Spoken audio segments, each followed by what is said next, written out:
With so many injuries to running backs, fantasy managers are scrambling to fill their starting lineups. Luckily, SI's fantasy analyst Michael Fabiano is joining me now to break down the running backs to start and sit for week 5. Fabs, who are the rushers that fantasy owners should be starting this week? You got to love James Robinson. He's going to end up being either the best draft bargain or the top waiver wire gem of 2020 so far, averaging 18 touches a game, over 110 scrimmage yards per game.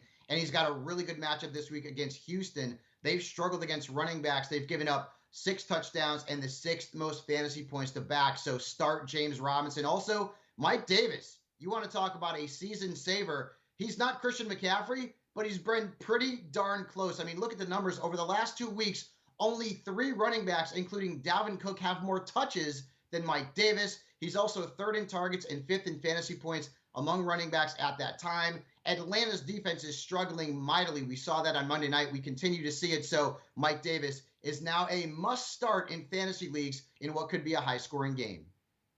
All right, well, Fabs, we have seen a lot of underwhelming running backs performances this season.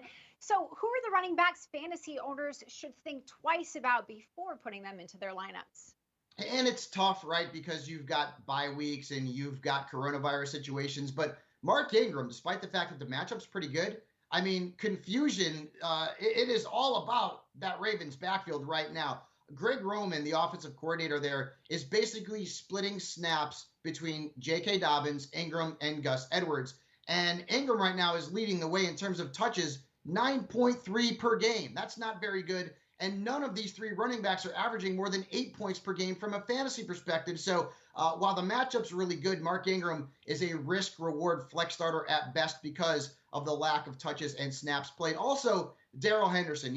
Kaitlin, we can't have nice things in fantasy football, right? Because we all thought Henderson was the guy in Los Angeles. Guess what? Last week, Sean McVay pulls the switcheroo on us, and suddenly it's Malcolm Brown. And now there's a chance that Cam Akers could be back. So not only could this be a 2-headed backfield monster, but a 3-headed backfield monster. And Washington has not been bad against running backs so far this season. So if you're starting any one of the 3 Rams running backs, I guess it's Darrell Henderson. I'm not sure. I would try to fade all 3 of them if I could until we get some clarity. And who knows? We may not get any clarity because it's 2020. Well said. And I mean, why can't we have nice things 2020? But you're right, Fabs. Exactly.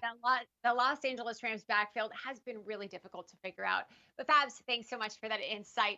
And guys at home, the best fantasy players in the world give out the best fantasy advice on SI Fantasy Plus. Join the club, guys, and get the membership for less than 38 cents a day.